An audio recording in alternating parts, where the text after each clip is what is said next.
Afrizal Wahyudi Ahmad SIK MM. 9. Penata tingkat 1 Ajat Sudrajat SH. 10. AKP Anggi Eko Prestio STK SIK. 11. Ibda Sumarti SHMH. 12. Ibda Novan Sarif Hidayat SH. 13. Aibtu Heri Wibowo SH. 14. Aibtu Roni Effendi Sembiring SH. 15. Rifka Anwar Hadi SH. Dari bidang hukum Polda Jabar dan penyidik Direktorat Reserse Kriminal Umum Polda Jabar yang beralamat di Jalan Soekarno-Hatta nomor 748 Bandung, serta penyidik Satreskrim Polres Cirebon Kota yang beralamat di Jalan Veteran nomor 5 Kota Cirebon. Berdasarkan surat kuasa khusus bermaterai cukup tanggal 21 Juni 2024 dan surat perintah Kapolda Jawa Barat nomor sprint garing 1653 garing 6 garing hub titik 6.5 garing 2024 tanggal 21 Juni 2024 dengan ini akan memberikan duplik sebagai berikut. 1. Bahwa termohon menolak semua dalil-dalil yang disampaikan oleh para pemohon dalam permohonan dan repliknya kecuali terhadap apa yang secara tegas telah diakui kebenarannya oleh termohon. 2. Bahwa termohon tetap pada pendirian semula sebagaimana dimaksud dalam dalil-dalil jawaban tertanggal 2 Juli 2024. 3. Bahwa setelah mempelajari replik yang disampaikan oleh pemohon, termohon berpendapat bahwa replik tersebut tidak dapat mematahkan dalil-dalil yang disampaikan oleh termohon dalam jawaban tertanggal 2 Juli 2024. 4. Bahwa dalam jawaban tertanggal 2 Juli 2024, termohon telah sampaikan kronologis penanganan perkara dan tahapan-tahapan yang telah termohon lakukan dalam menangani perkara sebagaimana yang telah termohon bacakan dalam jawaban tersebut. 5. Bahwa termohon sepakat pemeriksaan pra-peradilan terhadap permohonan tentang tidak sahnya penetapan tersangka hanya menilai aspek formil, yaitu apakah ada paling sedikit 2 alat bukti yang sah dan tidak memasuki materi perkara sebagaimana diatur dalam pasal 2 ayat 2 Peraturan Mahkamah Agung RI nomor 4 tahun 2016 tentang larangan peninjauan kembali putusan pra-peradilan. Namun termohon perlu jelaskan bahwa tujuan penyampaian keterangan saksi-saksi, bukti-bukti yang diperoleh dalam penyidikan serta pendapat ahli yang didapatkan oleh termohon bukan hendak memasuki materi perkara, melainkan menunjukkan bahwa alat bukti yang diperoleh termohon mempunyai kualitas bukti yang kuat sehingga pantas untuk dijadikan alat bukti dalam perkara aku.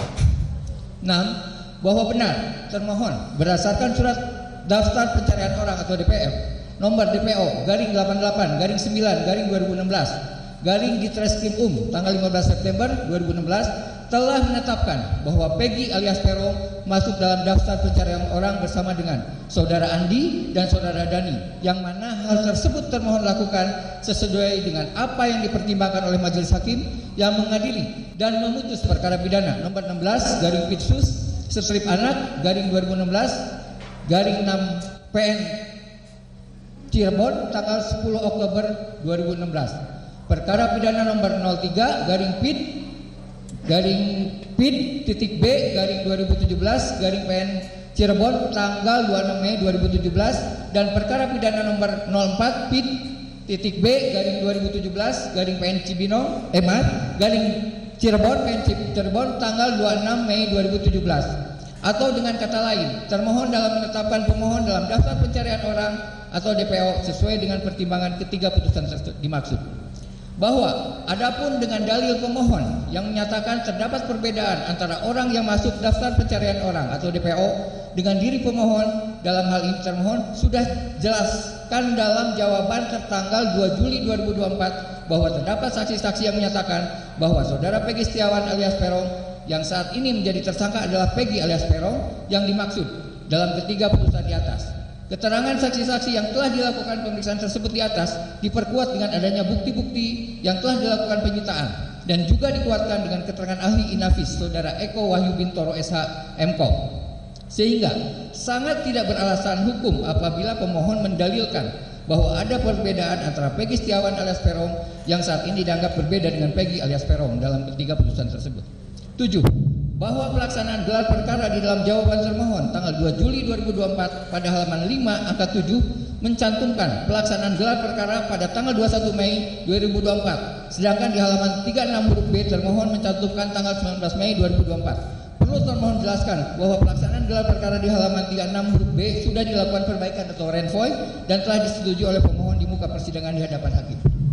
8. bahwa terkait dengan dalil pemohon yang menyatakan penetapan tersangka terhadap pemohon adalah tidak sah karena tidak didukung dengan 2 alat bukti, terhadap dalil tersebut telah kami sampaikan dalam jawaban bahwa penetapan tersangka terhadap pemohon telah berdasar pada alat bukti sebagaimana dimaksud dan ditentukan dalam pasal 184 KUHP, yaitu adanya keterangan saksi-saksi, keterangan ahli, dan bukti berupa visum et repertum dan beberapa putusan pengadilan yang telah berkekuatan hukum tetap. Bahwa terkait dengan ketiga putusan dari Pengadilan Negeri Cirebon yang telah berkekuatan hukum tetap, ahli pidana yang telah dimintai pendapatnya oleh termohon menyatakan bahwa ketiga putusan tersebut tidak ditemukan adanya dissenting opinion atau pendapat berbeda oleh hakim dari sisi substansi yang mempengaruhi perbedaan amar putusan. Artinya, hakim berdasarkan keyakinannya telah meyakini bahwa para terdakwa telah divonis berdasarkan kebenaran material yang sesungguhnya, sehingga ahli berpendapat jika diikat dengan satu keterangan dari saksi Sudirman bin Suratno yang disampaikan di luar persidangan yang telah diputus tersebut tidak mempengaruhi kekuatan putusan adalah ingkrah atau berkekuatan hukum tetap tersebut. Saya lanjutkan dengan silakan.